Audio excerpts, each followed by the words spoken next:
आकर हम सबका हिम्मत और ऊर्जा बढ़ाई। हम लोग जब से बैठे हैं सिक्के की और सिक्के के इतिहास की बात कर रहे हैं और पिछले 1.5 साल से कर रहे हैं और आपने बहुत ही सहयोग दिया है। मैं आज की इस सभा के सबसे खास मेहमान जिनको हम सब सुनने आए हैं, हम तो साथ में हैं, मैं उन्हें आमंत्रित करूंगा। मान्यवर श्री मार्टिन भाई मेघवान साहब, आप आए, हम सबको आप अपने विचारों से लाभान्वित करें। खासकर सिक्के का इतिहास और छुआछूत जिसको लेके आपने बहुत लंबी लड़ाइयां लड़ी है, किस प्रकार की चुनौतियां रही है, हम लोग उन चुनौतियों का कैसे मुकाबला कर सकते हैं और छुआछूत को पूरे देश से कैसे नेस्तनाबूद कर सकते हैं। आपका स्वागत है मार्टिन भाई मेघवान साहब का, जोरदार सब मार्टिन भाई का स्वागत करें कि मार्टिन भाई आज हमारे बीच में हैं और ये सौभाग्य है खासकर हमारे पश्चिमी राजस्थान का कि मार्टिन भाई हर 2 साल में एक बार जरूर हम सबके बीच में होते हैं। स्वागत है मार्टिन भाई। 20 साल का सपना पूरा हो रहा है।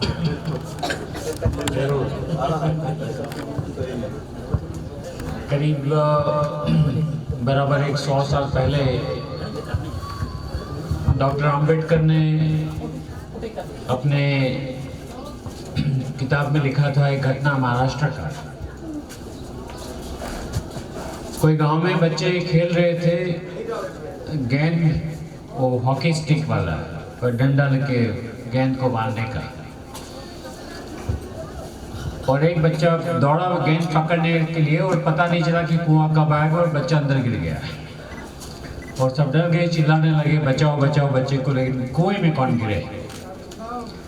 तभी एक भाई वहां पहुंचे कुएं पे और कूद पड़े। लोगों ने रस्सा डाला और बच्चे को बाहर ले आए। पूरा गांव इकट्ठा हो गया, बच्चे के माँ बाप भी आ गए थे वहां पे। फिर सबने उसका आभार प्रस्तुत किया। माँ बाप ने बोला कि भैया आप नहीं होते तुम्हारा बच्चा मर जाता है, लेकिन आपकी जात क्या है, आप यहाँ के तो लग नहीं रहे हो।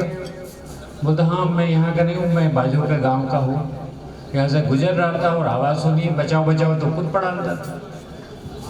क्या जात वाला भी तुम, मैं महार हूँ। तो पूरे गांव ने मिलके उसको पीटा क्योंकि तुमने हमारे कुएं को पवित्र किया और हमारे बच्चे को भी अपवित्र किया। ये बाबा साहब ने लिखा है करीब 100 साल पहले। अभी अशोक मेघवाल बोल रहे थे तो मुझे ये याद आ गया, कई लोग मुझे पूछते हैं कि आपकी प्रेरणा क्या है। मैं बताने बैठूंगा तो 10 साल लगेंगे, लेकिन ये 28 साल पहले की घटना है। हमारे गुजरात के धंधु का राणपुर नामक छोटा गांव है और वहाँ वाल्मीकि परिवार काफी रहते हैं। वाल्मीकि परिवार का बच्चा स्कूल में पढ़ता है। रिसेस का टाइम था, बच्चे खेल रहे थे प्रिंसिपल साहब के स्कूटर से। बच्चे हैं खेलते हैं, किसी ने किक मारा और स्कूटर चालू हो गए, सब बच्चे भाग गए। ये बच्चा हाथ में आ गया, प्रिंसिपल साहब के हाथ में आ गया। वो ब्राह्मण थे, उन्होंने देखा कि ये तो वाल्मीकि का बच्चा, कुछ बात नहीं करी, ना गाली दी ना मारा। अब भी कि अभी दौड़ तेरे बाप को बुला के ला। पिताजी तो वहाँ सफाई काम कर रहे थे, नगर पालिका में संडा साफ कर रहे थे। आए, मैं ऐसा बच्चा नहीं चाहिए मुझे स्कूल में, तुम्हें red line certificate, bad character certificate देके भगा रहा हूँ यहाँ से। पिताजी गिड़गिड़ाए, कह रहे साहब आप तो माँ बाप हो ना, ये तो छोटा बच्चा है, मैं माफी मांगता हूँ।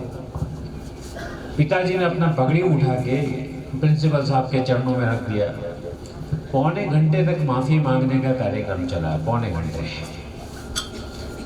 बाद में टीचर महाशय एक शर्त पे मंजूर हो गए कि अगर आप लिखित में माफ़ी मांगते हो तो मैं बच्चे को छोड़ देता हूँ। पिताजी ने बोला कि मैं तो अनपढ़ हूँ, अंगूठा लगा सकता हूँ, लिखना पढ़ना मुझे आता नहीं। साहब एक काम करिए, आप लिख लीजिए, मैं अंगूठा लगा देता हूँ। प्रिंसिपल ने खुद के अपने लिए माफ़ी मंगवाया, लिखा खुद ने, बच्चे के बाप ने अंगूठा लगाया, बच्चा गया, माँ बाप गए काम पे। ये बच्चा क्लास में जा रहा था तो टीचर ने उसको रोका दरवाजे पे, जैसे बाबा साहब को रोका गया था ना कि आपको बाहर बैठ के पढ़ो, दरवाजे के बाहर। तो टीचर ने बोला कि मैं देखता हूँ आज से तू पढ़ लिख के जिंदगी में कैसे आगे बढ़ता है। एक किसी ने सुना नहीं था, ये तो दरवाजे के पास हुआ, बच्चा और टीचर दो सुन रहे थे। 5 बज गए शाम को, स्कूल का समय खत्म हो गया, सभी बच्चे घर पहुंचे, ये बच्चा घर नहीं आया। माँ बाप ने सोचा कि कभी कभी वो गणेश मंदिर जाता है, आएगा। 6 बजे, 6:30 बजे अंधेरा शुरू होने लगा। उनकी झोपड़ी है वो रेलवे लाइन के बाजू में है। करीब 7 बजे किसी ने जोर से आवाज लगाई, अरे दौड़ो, कोई बच्चा वहां कट के गिरा है रेलवे लाइन पे। ये माँ बाप भी दौड़े, देखा तो खुद का बेटा है, 3 टुकड़ों में कटा हुआ है। रोने लगे। सबने बोला भाई रो मत, ये एक्सीडेंट हो गया, अकस्मात है, देखो ट्रेन आ रही थी, अंधेरा था। बच्चे ने देखा नहीं। अब रोना छोड़ो, चलो अब विधि करो। कानून का मामला हुआ है क्योंकि रेलवे ट्रैक पे लाश पड़ी है तो पोस्टमार्टम कराना पड़ेगा। पोस्टमार्टम के लिए अस्पताल में ले गए, उसके कपड़े निकाले तो चड्डी के इसमें से फोल्ड में से एक चिट्ठी निकला जो बच्चे ने अपने साथ उस दिन जो हुआ था वो अपने हाथ से लिखा था। वो चिट्ठी आज भी मेरे पास मौजूद है।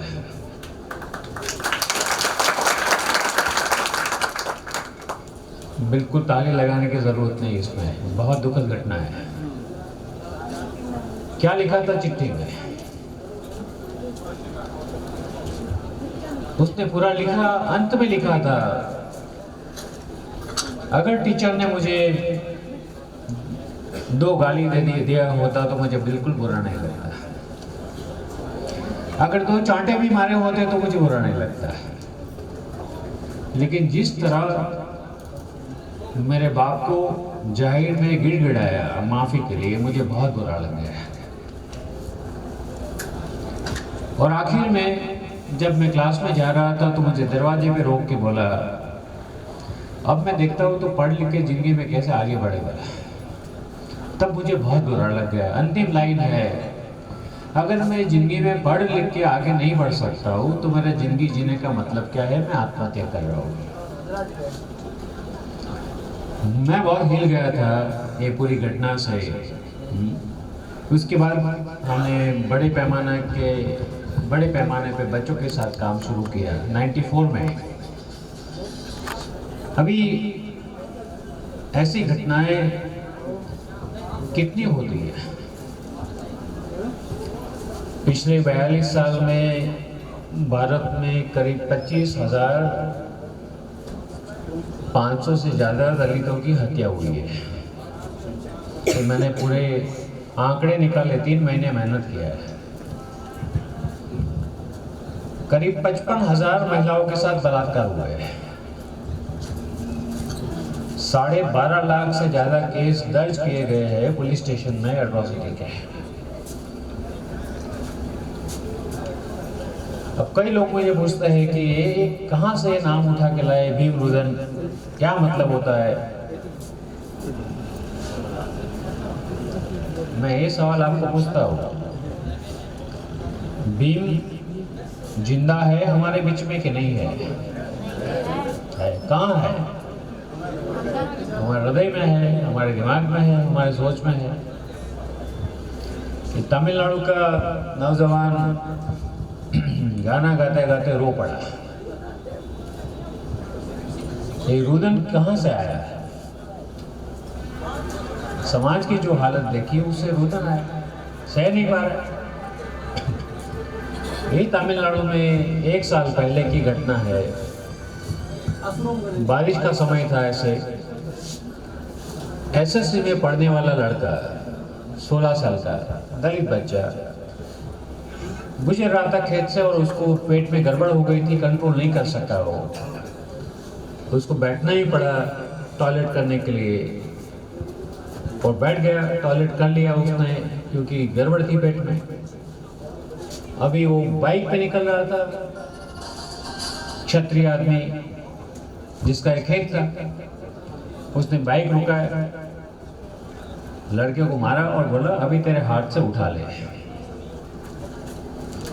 बारिश में पानी में भिगा हुआ वो गंदगी, बच्चे को दोनों हाथ से उठाया, अब जा तेरे घर, मैं तेरे पीछे पीछे आता हूँ। बच्चा रोता गया और दोनों हाथों में उठाया उसने। किसी ने जाकर उसके बाप को बोला कि भाई बच्चे के साथ ऐसा हो रहा है। पिताजी दौड़े छाता लेके, लेकिन वो घर से बाहर निकले तो देखा कि बच्चा दोनों हाथ में लेके आ रहा है। अबे 15 साल के बच्चे के मानसिक उसमें क्या असर हुआ होगा।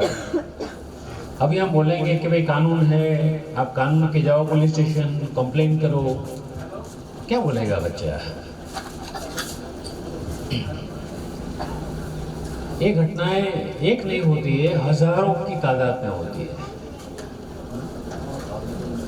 उत्तर प्रदेश, बिहार में, क्योंकि हमारा लास्ट जो देश में सर्वेक्षण हुआ है तो पता चला कि शौचालय की जो सुविधा है वो सिर्फ 38% लोगों के घर में है, 38%। ये सर, तो 62% लोगों के घर में शौच नहीं है, शौचालय की सुविधा नहीं। वो कहाँ जाते हैं? वो चले जाते बाहर जंगल में। यूपी, झारखंड, बिहार में जो सबसे ज़्यादा बलात्कार की घटना छोटी लड़कियों से होती है वो तब होती है वो टॉयलेट के लिए जंगल में जाती है, वहाँ वो दबंग खड़े होते हैं। अब ये घटनाओं से एक देवरा नागस, केवला नागस करके एक गांव में महिला इतनी डर गई,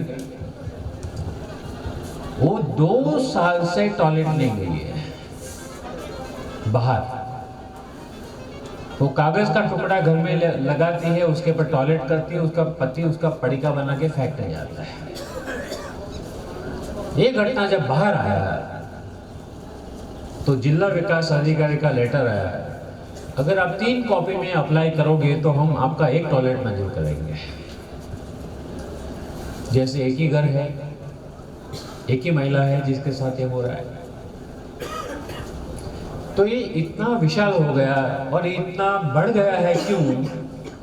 क्योंकि आज़ादी के पहले जो काम हुआ था छुआछूत को हटाने के लिए, वो आज़ादी के बाद बंद हो गया। गांधी जी और डॉक्टर अंबेडकर का झगड़ा क्या था? यही झगड़ा था। 1920 में नेशनल कांग्रेस ने एक रेजोल्यूशन, ठराव पास किया था, प्रस्ताव मंजूर किया था कि सामाजिक सुधार का जो काम है वो हम अभी स्थगित कर देते हैं और पूरा जोश लगाते हैं राजकीय आज़ादी के लिए। एक बार अंग्रेज चले जाएंगे तो बाद में हम जो करेंगे, जो चाहते हैं वो ऐसे करके कर देंगे।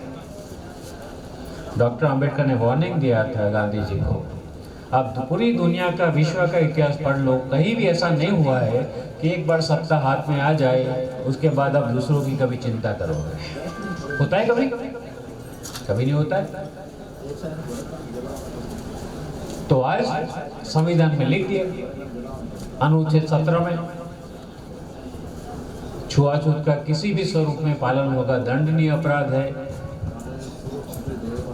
सवाल हम आज ये पूछने जा रहे हैं पार्लियामेंट को, भारतीय संसद को, कि देश में अगर विकास हुआ है तो छुआछूत कम होना चाहिए या बढ़ना चाहिए? अगर विकास हुआ है तो दलितों पर हिंसा कम होनी चाहिए कि बढ़नी चाहिए? तो कम क्यों नहीं हो रहा है? 1-2 साल के अपवाद को छोड़ दो तो दलितों पर जो अत्याचार की घटनाएं हैं वो हर साल बढ़ती जा रही है। पीछे अभी टेक्नोलॉजी का डिजिटल युग है, लेकिन अभी 2021 के आंकड़े सरकार ने बाहर नहीं निकाले हैं। अब हम अगस्त 22 में है। 2020 में 51,000 अट्रॉसिटी की घटना पुलिस स्टेशन में दर्ज हुई। 51,000, तो ये तो बढ़ता ही जा रहा है। यानी कि कानून और व्यवस्था तंत्र नाकामयाब है। अभी हम एक गांव गए थे शेरगढ़, मुझे कोई बता रहा था कि मार्टिन भाई, यहाँ तो जो पुलिस मथक है वहां भी 2 मटके रखे जाते थे पहले, पुलिस स्टेशन के अंदर। तो इसीलिए इसका नाम है भीमरुदन। वो आदमी 5 में से 4 बच्चे मर गए क्योंकि दवा के पैसे नहीं थे उसके पास। फिर भी उसने कभी नहीं लिखा बच्चों के बारे में। वो इंग्लैंड में पढ़ रहा था, कोलंबिया में पढ़ रहे थे, भूख लगती थी बराबर, पैसे नहीं थे खाने के, क्योंकि पेइंग गेस्ट थे एक महिला के घर में और वो कंजूस थी बड़ी महिला। बाबा साहब ने लिखा अपनी आत्मकथा कि मैं ऐसे बहुत शांत आदमी हूँ, लेकिन अगर कोई मुझे पूछे कि भाई क्या चाहते हो तो ये महिला को नरक में भेज दो, मुझे बहुत कम भूखे मारा है।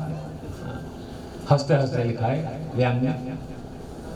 इतना बड़ा शरीर, खाना चाहिए, वो महिला पैसे बचाने के लिए बस एक 2-4 ब्रेड के टुकड़े और सूप का एक कटोरा पकड़ा देती थी। कोई दोस्त ने पापड़ का पड़ीका दिया था तो उसमें से शेक के 4 पापड़ हर रोज बाबा साहब खाते थे। लेकिन पूरा जिंदगी उन्होंने निकाला कि मेरा समाज जो है वो छुआछूत से मुक्त हो जाएगा। मैं IAS ऑफिसर बनूं, IPS ऑफिसर बनूं, बड़ा बंगलो रखूं, 4 नौकर, 2 गाड़ी, लेकिन मेरा सम्मान नहीं है तो उसका मतलब क्या है? है कोई मतलब जिंदगी का? इसका नाम है भीमरुदन। कई सारे हमारे अधिकारी हैं, उसकी बातें सुनेंगे तो हमें पता चलेगा। All India institute of medical science में ये चल रहा था, डॉक्टरों के साथ चल रहा था। सर्जरी नहीं दिया जाता था दलित डॉक्टरों को। हमारे साथी डॉक्टर थोराट ने इसका बड़ा अध्ययन किया। अब हमने कलकत्ता का स्टडी किया, दिल्ली का किया, बम्बई का किया और चेन्नई का किया, मद्रास का। कहीं भी आप घर किराए पे लेने जाते हो पहले आपकी जात पूछते हैं। ये आजाद भारत का 75वां साल चल रहा है। ये भीमरुदन है।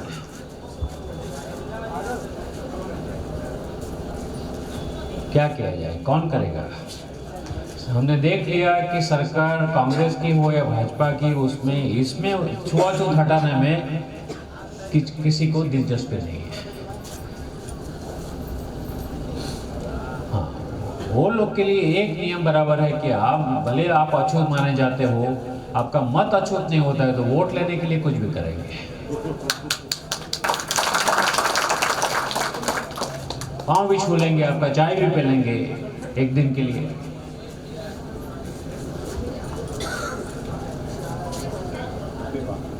क्यों हम नहीं इसके खिलाफ लड़ सकते हैं? इतना शिक्षा बढ़ी हमारे समाज में, अभी IAS बन गए, IPS बन गए, IFS में गए, कॉलेजेस शुरू किया, मकान बड़े बड़े बनाए। क्यों नहीं लड़ पाते हैं? क्योंकि ये जाति व्यवस्था है ना, वो हमारे दिल में घुस गया है। ये मेरा शिक्षा शुरू हुई 1977 में। मैं 17 साल का था, कॉलेज में अभी आया था। मेरे कॉलेज के अध्यापक ने मुझे बोला, आओगे गांव में, कुछ सर्वेक्षण करना है, मदद करोगे? मैं तो आ जाता हूँ। मैं गया, फॉर्म भरने थे, भरा। मैंने गांव के लोगों को बोला, ऐसे तो मैं छोटे शहर में पैदा हुआ हूँ, गांव नहीं देखा है, आप मुझे गांव दिखाओगे? चलो पूरा गांव दिखाया। ये पटेल है, ये गोपालक है, ये वाला है, क्षत्रिय है, पटेल है। मैंने घर तो सबके देखे, लेकिन देखा तो हर एक घर के ऊपर, छत के ऊपर या छत के नीचे चाय का एक कप पड़ा था या रकाबी पड़ी थी। मैंने पहली बार म्यूजियम देखा चाय के कप का इतना बड़ा। मैं पूछा ये क्या है? मुझे बोला इसका नाम है राम पात्र। ध्यान से सुनिए, किसका? राम पात्र। दलित जो वाजिंत्र बजाते हैं ना, उसको गुजरात में बोलते हैं राम सागर। राम सागर। और जो ढोल बजाते हैं शादी में वाल्मीकि, उसका नाम है राम ढोल। धर्म के साथ छुआछूत को कैसे लिंक कर दिया है। तो ये राम पात्र। तो मैंने बोला ये आप जो भगवान राम की पूजा करते हो उसका ये पात्र है तो इतना गंदा क्यों भाई? उसको जरा साफ करके अंदर रखियो, पूजा करिए ना। हंसने लगे दलित। अरे भाई आप मार्टिन में नहीं समझ रहे हो, ये हम दलित है ना, तो मजदूरी के लिए आएंगे पटेल के घर, राजपूत के घर, तो पूछेंगे चाय पियोगे? जी मालिक। तुम्हारा राम पात्र लाओ। तो हम जाके वहां से ले आते, जमीन पर रखेंगे, ऊपर से चाय डालेंगे, हम पी के वापिस रखेंगे हमारे दूसरे भाई बहनों को लिए। ये मैंने 1977 में गुजरात के गांव में देखा, वैनारी में। मेरे दिमाग में घूम गया, समझ नहीं आ रहा।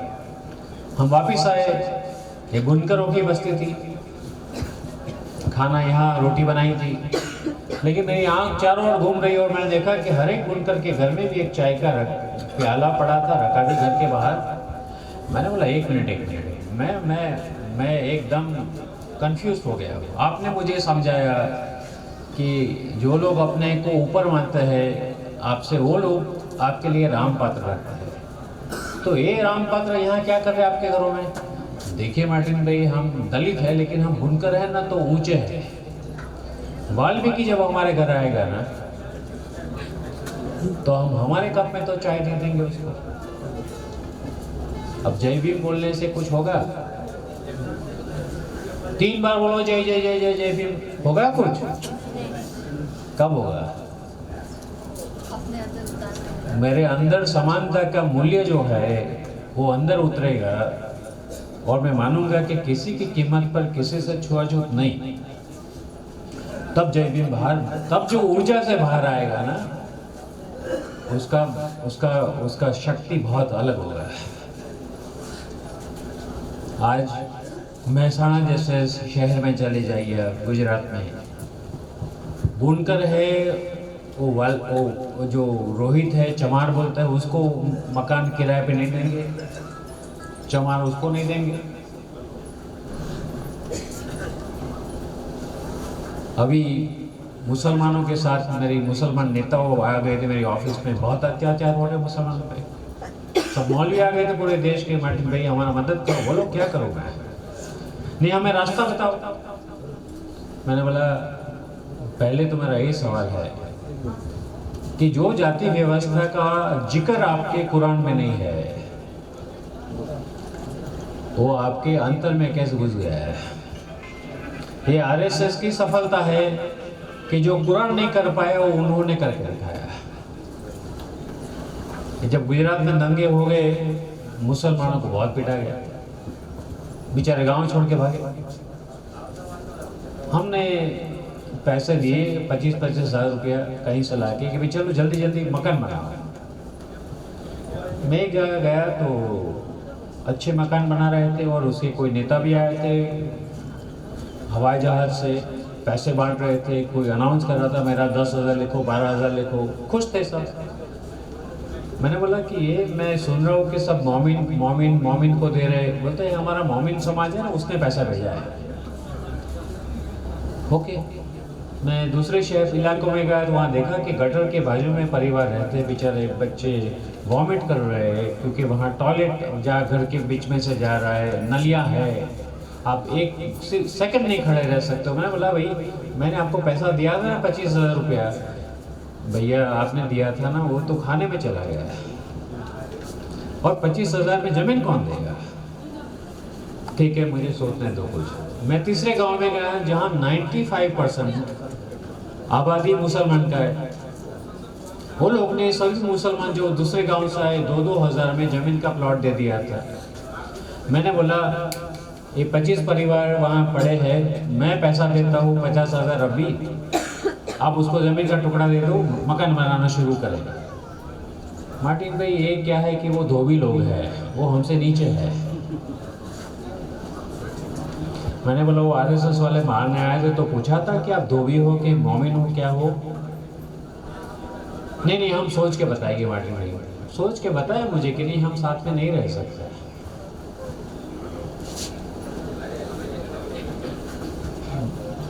गुरु नानक देव जिन्होंने सिख धर्म की स्थापना करी, उसके शिष्य तो दलित थे, मर्दाना, साथ में घूम रहे थे दोनों। क्या बोला गुरु ने? पहले पंगत फिर संगत, जो साथ में बैठ के खाना खाएगा उसके साथ बात होगी। आज सिख धर्म में जो भाई बोल रहे थे यहाँ पे, गुरुद्वारा में 4 द्वार है 4 जातियों के लिए प्रसाद बांटने के लिए। हमने फिल्म बनाया, फिल्म के अंदर है, आप देख सकते हो यूट्यूब पे।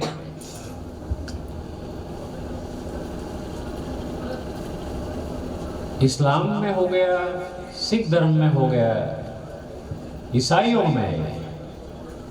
मैं केरला गया था, एक रास्ता बड़ा, वहाँ एक गिरजाघर जो ब्राह्मण में से ईसाई बने उसका, और एक दलित में से ईसाई बने उसका घर, साइड के रोड के 2 बाजू में।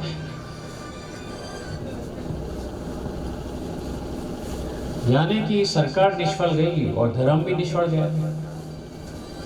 जो धर्म कर सकता है, लोगों को समझा सकता है कि इंसानियत किसको बोलता है, वो खत्म हो गया। अशोक भाई ने बोला था ना, उसने बोला कि चलो आप बोर्ड लगा दो, बस इतना में आ जाता हूं आपके साथ। नहीं, गुजरात में हमने सर्वे किया, 90% गांव में दलित हिंदू होते हुए भी मंदिर में प्रवेश नहीं कर सकते। बाबा साहब ने तो तब बोला था 1956 में कि छोड़ो ना ये धर्म, जहां आपको इंसान नहीं मिलते हो, क्यों पड़े हो पीछे। लेकिन बाबा की दवाई हमें जरा थोड़ा भारी पड़ता है ना, कड़वा लगता है बहुत। तो जय भी बोलना आसान है, लेकिन उसकी बात मानना जरा मुश्किल हो जाता है। तो ये भीमरुदन है, छोटी आबादी नहीं है। दलित की आबादी भारत में 16.5% है। 20 करोड़ की हमारी आबादी है। 90 से ज्यादा सांसद हमारे वहां बैठे हैं, फिर भी छुआछूत। इसलिए ये कार्यक्रम लिया भीमरुदन। जाहिर हो गया था, सरकार ने बोला था कि हम भारत का ऐसा संसद भवन बनाएंगे जो विश्व में सबसे बड़ा होगा। 20,000 करोड़ रुपए में बना देंगे। अभी ऊपर 3 शेर रख दिया है ना, वो बड़े बड़े दांत वाले, वहां से शुरू किया 20,000 करोड़। कई लोगों ने बोला अरे भाई कोरोना में कई लोगों के धंधे खत्म हो गए, बच्चे मर गए हैं, बच्चे भूखे मर रहे, अब ये पैसे दो ना गरीब को। नहीं, संसद भवन बनना है, हाँ ठीक है बनाओ, कोई बात नहीं है। लेकिन आप एक चीज भूल गए हो, मकान बनाने से पहले आपको एक विधि करना पड़ता है, आपने किया नहीं है। क्या विधि? नया मकान बनाते हैं तो उसके नींव में एक सिक्का डालता है, पाई डालता है। क्यों? वीर मेघमाया की याद में 1000 साल पहले पाटन के राज में जब पानी नहीं आ रहा था तो वीर मेघमाया ने बलिदान दिया अपना, ये शर्त पे कि मेरे समाज का ये झाड़ू कुल्हड़ और ये निकाल दो तो मैं बलिदान दे दूंगा। तो उसका सिरच्छेद हुआ। बदले में राजा ने बोला कि ठीक है छुआछूत नहीं रखेंगे। तो ये जिस आदमी ने हमारा जिंदगी बदला उसकी याद में हम वो पाई डालते हैं गाँव में। तो हमने सरकार को बोला कि आपने इतना बड़ा मकान बनाया है, सिक्का नहीं डाला तो हम आपको सिक्का देंगे।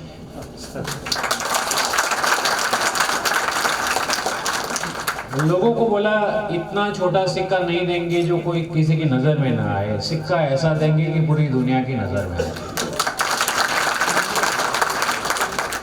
तो ये सिक्का जो बना है, अभी तक पूरी दुनिया में इतना बड़ा सिक्का नहीं बना है। बाबा साहब की छवि है, आपने देखा, ऊपर सवाल लिखा है 1947 का छुआछूत मुक्त भारत का सपना 2047 में साकार होगा।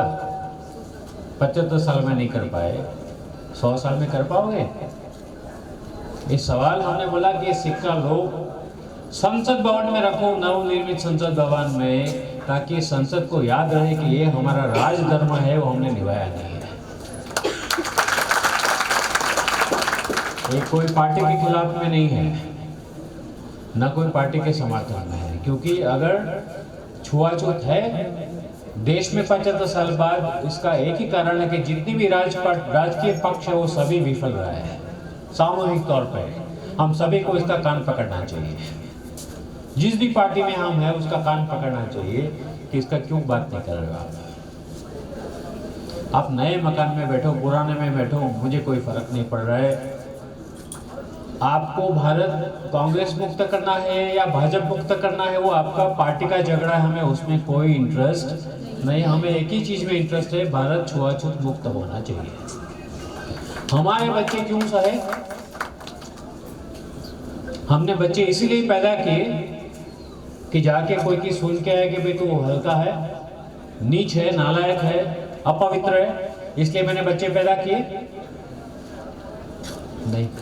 हर एक माँ बाप का सपना होता है कि मेरा बच्चा भीम जैसा बने। तो हमारे बच्चों की ये हालत हम नहीं करेंगे, किसी भी कीमत पर नहीं करेंगे। साथ में हमने लोगों को बोला है चंदा दो भाई पार्लियामेंट को। दुनिया के इतिहास में नहीं हुआ है कि लोगों ने पार्लियामेंट को चंदा दिया हो।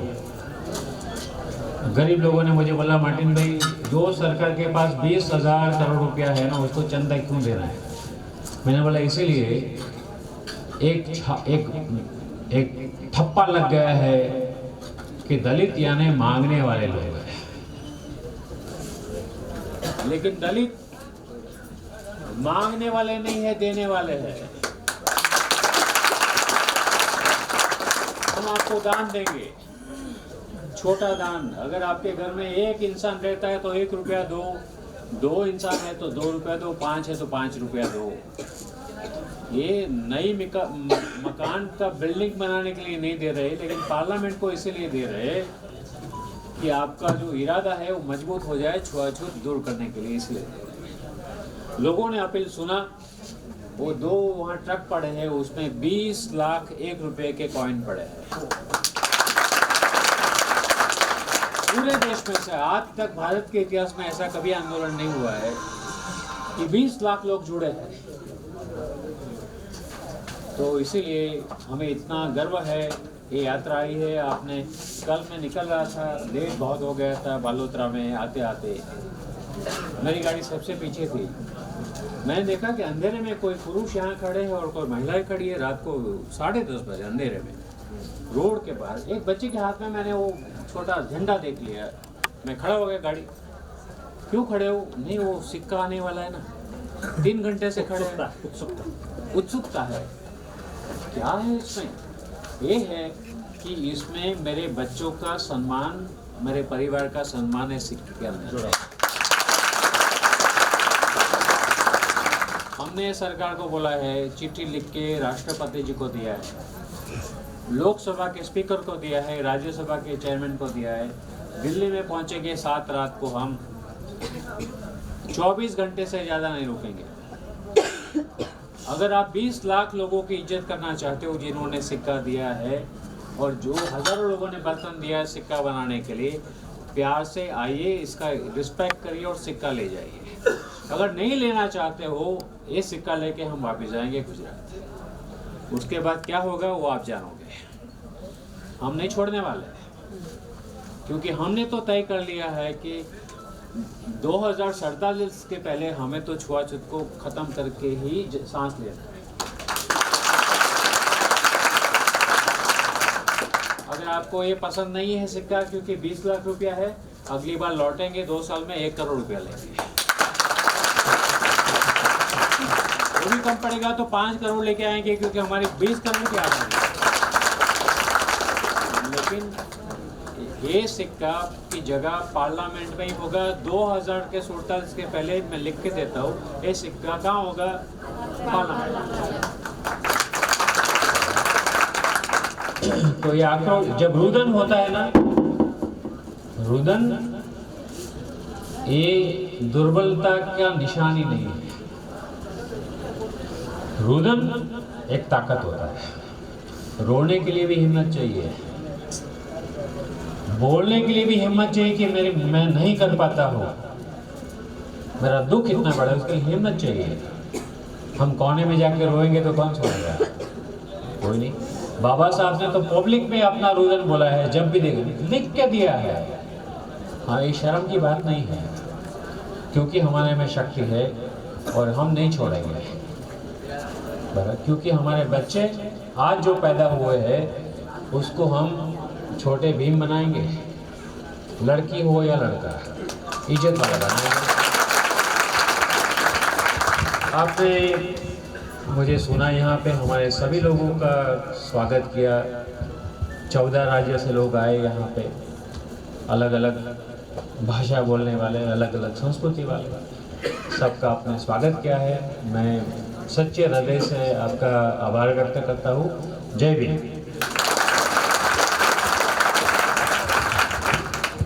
बहुत बहुत धन्यवाद मार्टिन भाई साहब।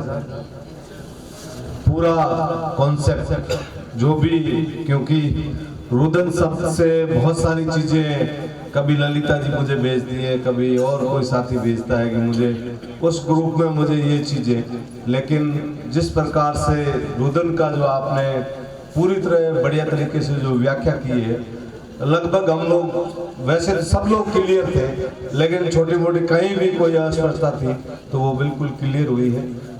मैं देशों के समस्त नागरिकों की तरफ से पूरी यात्रा में आए सब साथियों का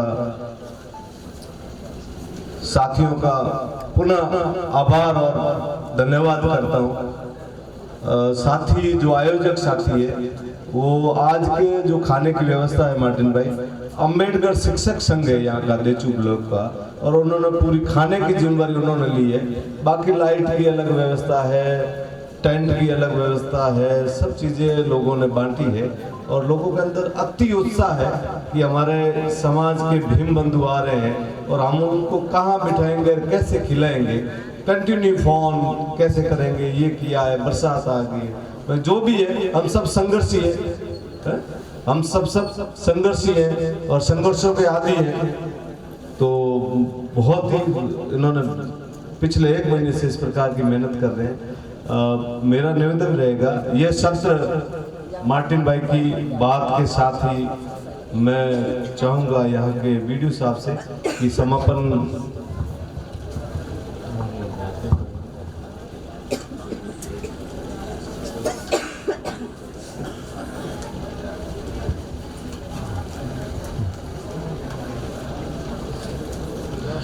निवेदन था आयोजक पूरी टीम का आग्रह है, निवेदन है, जो बाहर से पधारे हैं आगंतुक, उनके लिए भोजन की व्यवस्था है, और जो गांव के लोग हैं उनके लिए भी उनका विनम्र निवेदन है कि सबके लिए भोजन की व्यवस्था है। भोजन करने के बाद में हम लोग बातें करेंगे, अथाई करेंगे, चर्चा करेंगे, लेकिन वो सब चीजें भोजन के बाद करेंगे। विशेष निवेदन, जो भोजन करने वाले जितने भी साथी हैं उनसे आग्रह है कि हम लोग स्वच्छता को बहुत ज़्यादा तवज्जो देते हैं, और हम लोग बाबा साहब के अनुयायी हैं, उनकी औलादे हैं, तो विशेषकर भोजन हम लोग उतना ही लें जितना हम खा सके, और प्लेट जहाँ पे आयोजक साथी, वॉलंटियर साथी कहें वहीं पे रखें, इधर उधर बिखेरे नहीं। और ये पूरी व्यवस्था आप सबकी है, आप सबको इसमें सहयोग करना है। दे चुके लोगों को, साथियों को लगना चाहिए कि वास्तव में जो भीम रुदन यात्रा थी, उस यात्रा के जितने भी सिपाही थे एक से बढ़कर एक था, उसमें एक भी कमजोर नहीं लगा। ये हालांकि पूरे क्षेत्र में ये महसूस करवाया है, लेकिन यहाँ भी महसूस करवाना है। और फिर बाद में इनके जो भी गाइडलाइन होगी, कहाँ कैसे, वो सब दिन से अपन राय लेंगे। मैं निवेदन करूंगा पलाश जी बीडीओ साहब से कि वो सबका धन्यवाद करते हुए सभा की समापन की घोषणा करें, और साथ ही भोजन के लिए मैंने कह दिया है, आप भी कहें। श्रीमान पलाश जी पवार साहब बीडीओ साहब दे चुके। सभी को नमस्कार। एक बहुत बड़ा कार्यक्रम, नवाचार कार्यक्रम है, ऐसा अपन ने पहली बार देखा है। भीम रुदन कार्यक्रम और अंतर्लेटी को लेकर, सूरजपुर को लेकर जो सब स्टेट के लोग आए हैं, इतनी बड़ी टीम है, और एक लोगों में अलग तरह की जागरूकता होगी इससे। सभी वक्ताओं ने काफ़ी कुछ बोला है, सब हम लोगों ने उसका आत्मसात किया है। सभी को बहुत बहुत धन्यवाद। और मार्टिन साहब ने जो अंत में उद्बोधन दिया है, उसके साथ ही आज की इस कार्यक्रम को समाप्त करने की घोषणा करते हैं, और सभी से आग्रह करते हैं कि वो खाना लेके पधारे हैं, जो बाहर से आए हैं, और जो यहाँ टीम है, सभी के लिए खाने की व्यवस्था है। धन्यवाद।